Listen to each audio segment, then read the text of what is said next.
नमस्कार, मैं वीरेश ठाकुर हार्दिक अभिनंदन करता हूं एचपी शिक्षा चैनल पर। तो सुबह के ताज़ा खबरों के सिलसिले को शुरू करने से पहले हिमाचल प्रदेश की लेटेस्ट नोटिफिकेशन और अपडेट्स को पाने के लिए चैनल को जरूर सब्सक्राइब करें। तो पेश है आज सुबह के मुख्य समाचार।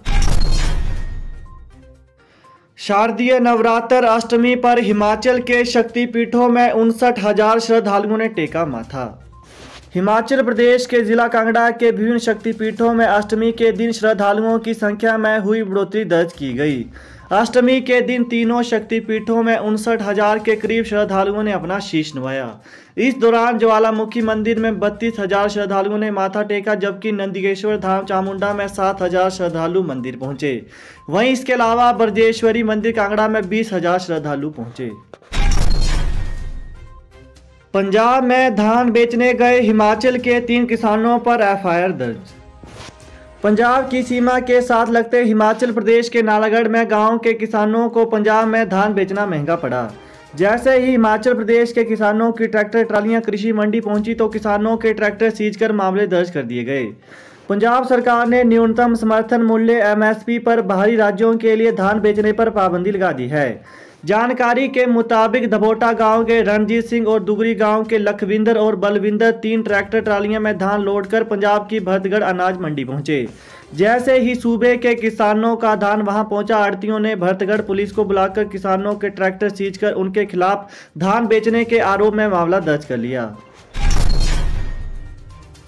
शिमला नहीं माने चेतन बरगटा, भाजपा से 6 साल के लिए निष्कासित। हिमाचल प्रदेश के जुब्बल कोटखाई विधानसभा क्षेत्र से उपचुनाव के लिए बतौर निर्दलीय उतरे पूर्व मंत्री नरेंद्र बरगटा के पुत्र चेतन बरगटा को भाजपा ने 6 साल के लिए निष्कासित कर दिया।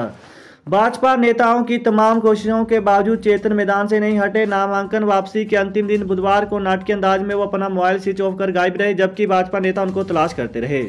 शाम को बयान जारी कर बरगटा ने कहा कि जुब्बल कोटखाई की जनता के दबाव के चलते उन्होंने नामांकन वापस नहीं लिया। इसके बाद प्रदेश अध्यक्ष एवं सांसद सुरेश कश्यप ने भाजपा आईटी विभाग के प्रदेश संयोजक चेतन बरगटा को तुरंत प्रभाव से 6 वर्ष के लिए पार्टी से निष्कासित कर दिया। दर्दनाक हादसा, बाइक खाई में गिरी, 2 युवकों की मौके पर मौत। हिमाचल प्रदेश के चंबा जिले के भरमौर ढकोक बन्नी माता संपर्क मार्ग पर एक बाइक गहरी खाई में जा गिरी। इस हादसे में 2 युवकों की मौके पर ही मौत हो गई। पुलिस ने मुकदमा दर्ज कर हादसे के कारणों की जांच शुरू कर दी है। जानकारी के अनुसार बुधवार को ढकोक बन्नी माता संपर्क मार्ग पर मांदा के समीप बाइक अचानक अनियंत्रित होकर गहरी खाई में जा गिरी। इस हादसे में नरेंद्र कुमार निवासी गांव सिलपड़ी और दिलवर निवासी गांव भनाड़ की मौके पर ही मौत हो गई। वीवीआईपी के लिए हिमाचल पुलिस ने खरीदी बुलेट प्रूफ गाड़ियां। हिमाचल प्रदेश में हर साल बड़ी संख्या में वीवीआईपी आते रहते हैं। हर बार जब भी वीवीआईपी प्रदेश में आते हैं तो हिमाचल प्रदेश पुलिस और सीआईडी को उनकी सुरक्षा के लिए पड़ोसी राज्यों का रुख करना पड़ता है। इस पुरानी परिपाटी को बदलने में जुटी हिमाचल पुलिस ने एक बड़ी कवायद की है। पुलिस ने देश के प्रधानमंत्री की सुरक्षा करने वाले स्पेशल प्रोटेक्शन ग्रुप एसपीजी से 2 बुलेट प्रूफ वाहनों की खरीद की है। वहीं इन सेकंड हैंड वाहनों को पहले प्रधानमंत्री की सुरक्षा में इस्तेमाल था। एसपीजी के वाहनों के प्रयोग के मानक बेहद उच्चतम है। ऐसे में वो कुछ ही साल में अपने वाहनों को बदल लेती है और नई जैसी स्थिति वाली पुरानी वाहनों को नीलाम करती है। इसी को देखते हुए हिमाचल पुलिस ने 2 बुलेट प्रूफ टाटा सफारी खरीदी हैं, जिन्हें अब वीवीआईपी की सुरक्षा में लगाया जाएगा। इससे पहले पुलिस ने हाल ही में जैमर वाहन की भी खरीद की थी। कोरोना, हिमाचल में एक संक्रमित की मौत, 133 नए मामले। हिमाचल प्रदेश में बुधवार को एक कोरोना पॉजिटिव मरीज की मौत हो गई। ऊना में 50 संक्रमित बुजुर्ग ने दम तोड़ दिया। वहीं प्रदेश कोरोना के 133 नए मामले सामने आए हैं। प्रदेश में सक्रिय मामलों की संख्या 1382 पहुंच गई। प्रदेश में मंगलवार को 6747 लोगों की सैंपलिंग की गई। कोरोना संक्रमित की मौत का आंकड़ा 3695 पहुंच गया। वहीं हिमाचल में भले ही कोरोना के मामलों में कमी आ रही है, लेकिन मौत का आंकड़ा नीचे नहीं आ रहा है। हर रोज 4 से 5 मरीजों की कोरोना से मौत हो रही है। प्रदेश में आंकड़ा 4000 के करीब पहुंच गया। वहीं रिकवरी रेट भी गिरा है। पहले जहां हिमाचल में कोरोना से ठीक होने वाले लोगों की दर 98% हो गई थी, वहीं अब घटकर 97.74% तक पहुंच गई। एचपीयू के वेब पोर्टल पर मिलेगी अब हर जानकारी।